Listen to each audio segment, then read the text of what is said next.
Bien-aimés dans le Seigneur, bonjour. Aujourd'hui, on est dimanche, le 6 août, le 6 août 2017.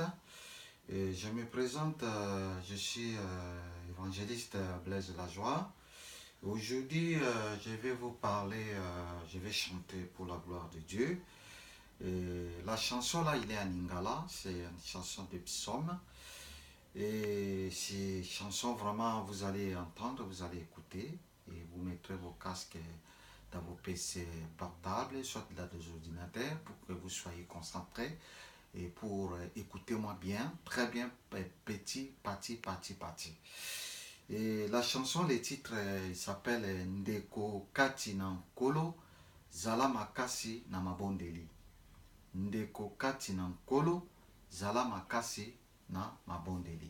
Et maintenant, je vais chanter. Je ne suis pas un professionnel dans les studios, mais je suis un amateur. Et du coup, vous allez m'entendre petit à petit avec ma petite voix. Merci beaucoup. Alléluia. Yahweh Nzambe, Yahweh Nzambe oh. Nazali kokumisa yo na motema moko mobimba. Yahweh Nzambe oh, Yahweh Nzambe oh, nazali kokumisa yo na motema moko mobimba. Nazali koyembela yo na miso ya banjelu. Nazali koyembela yo na miso ya banjelu. Nazali kokumama yo na ndako ayo ya bosantu.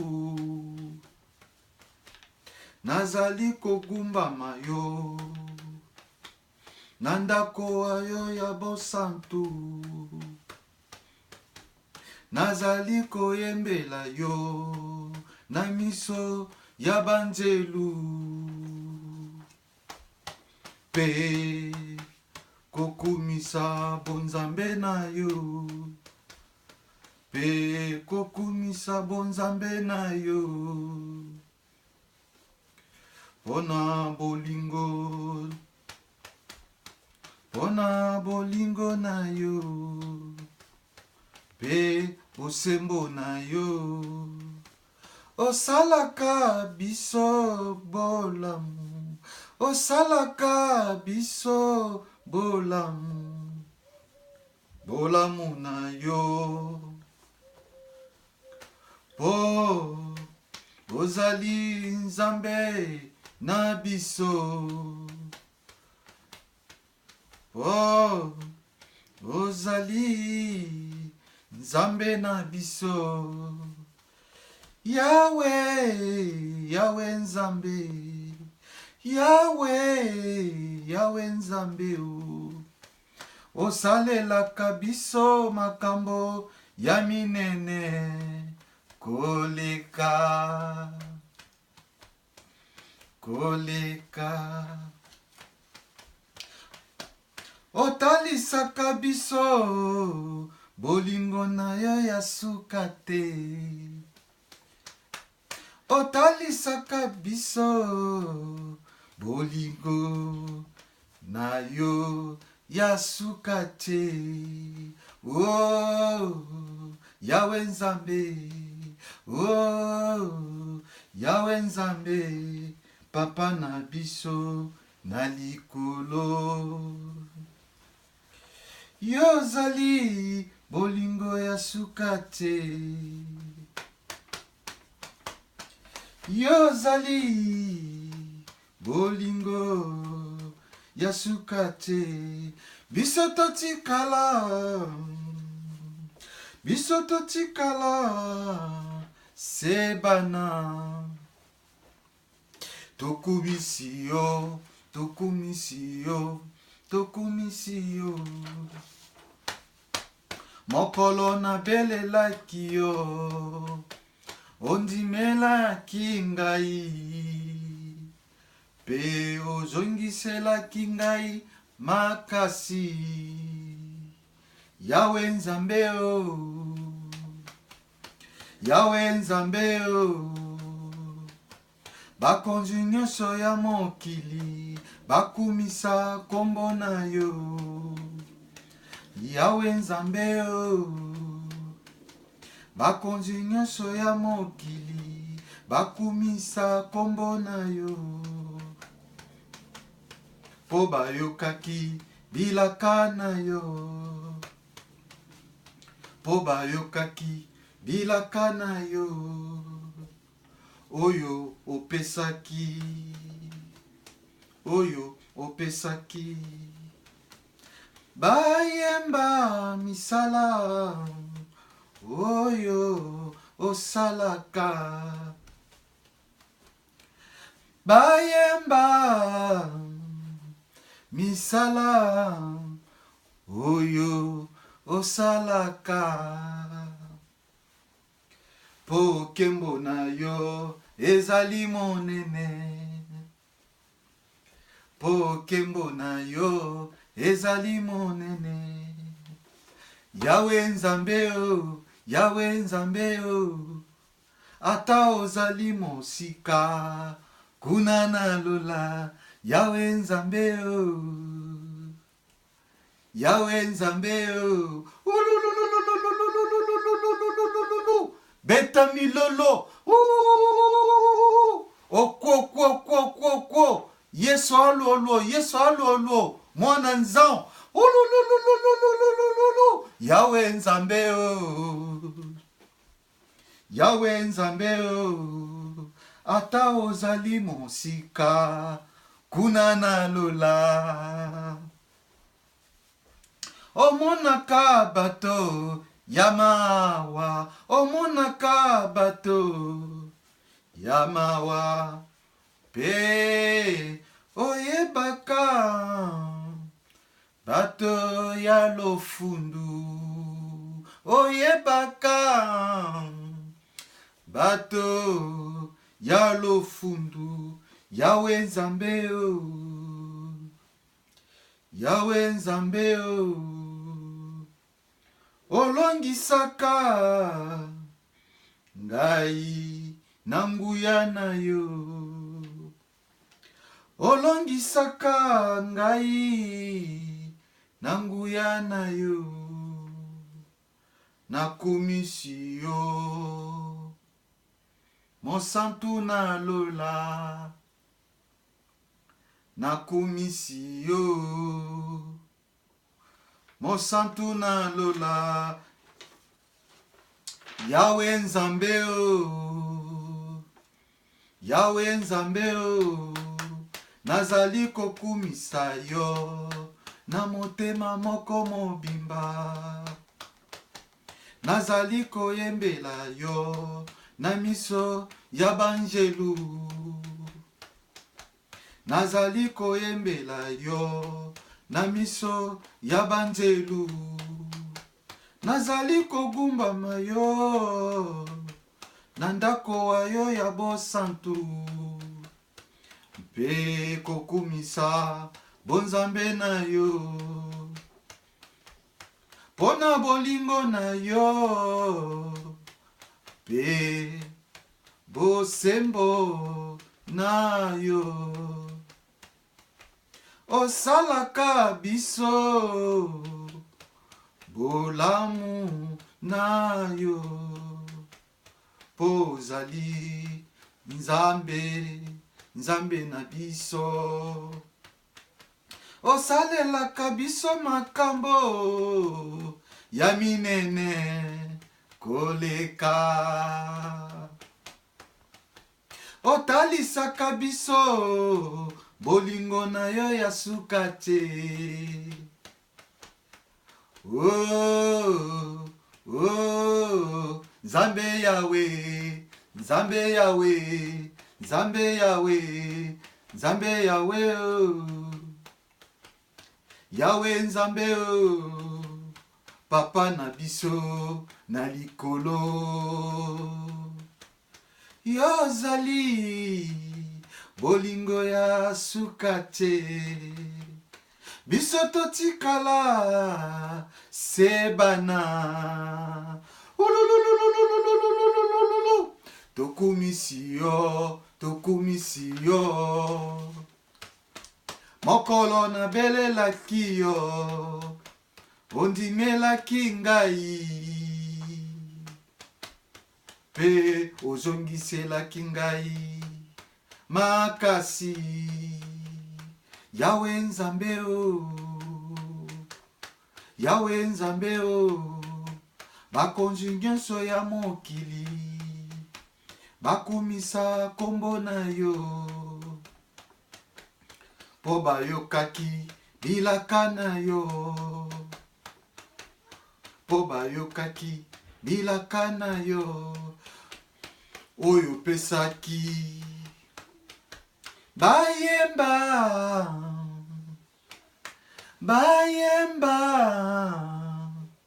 misala na yo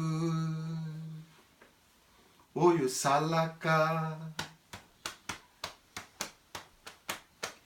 bayemba misala oyo salaka bayemba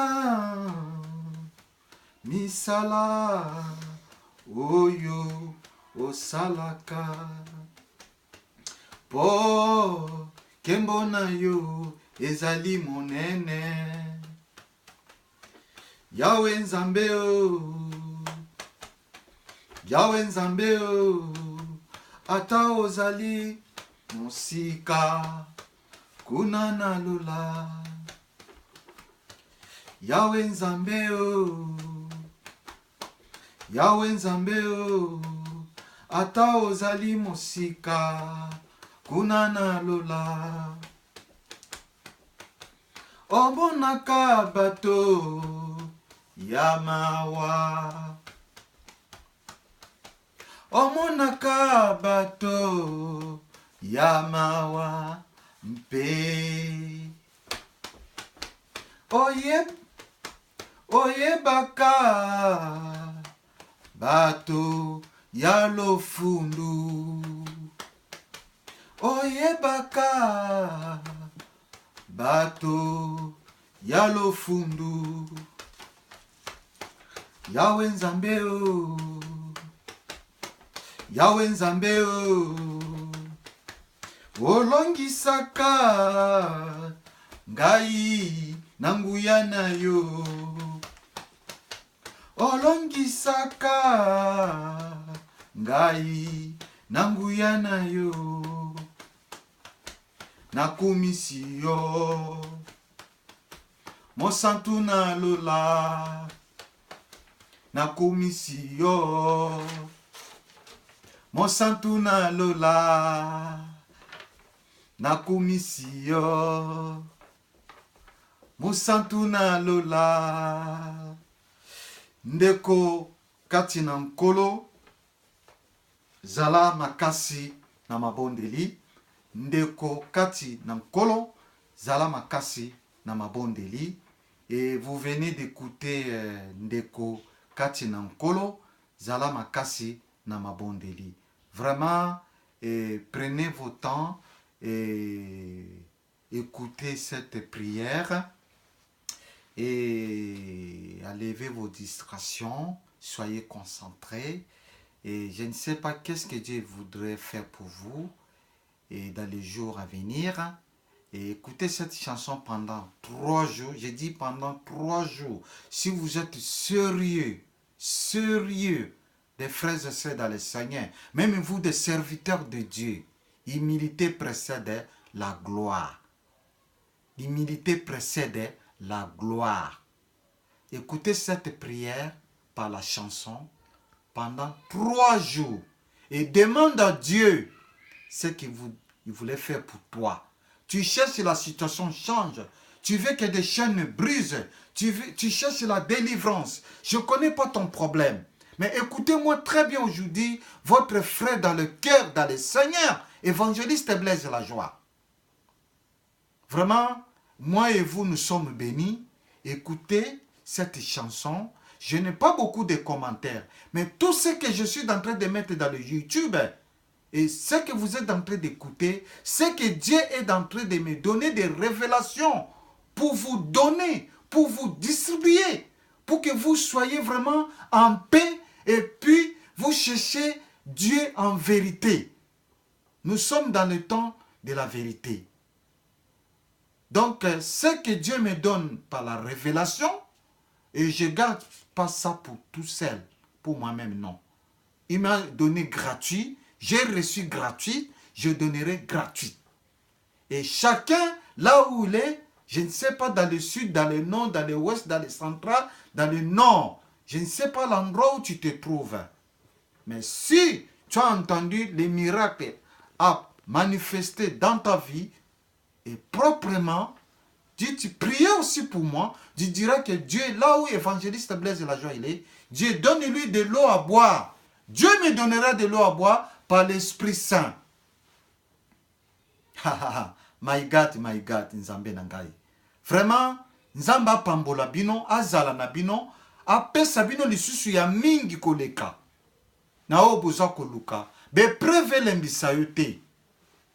Be preuve et lembisa yo te. Persévérez toujours dans ma bonne délit. Zala makase na ma bonne délit, frères et sœurs dans le Seigneur. Botia toujours elika na Nzambe.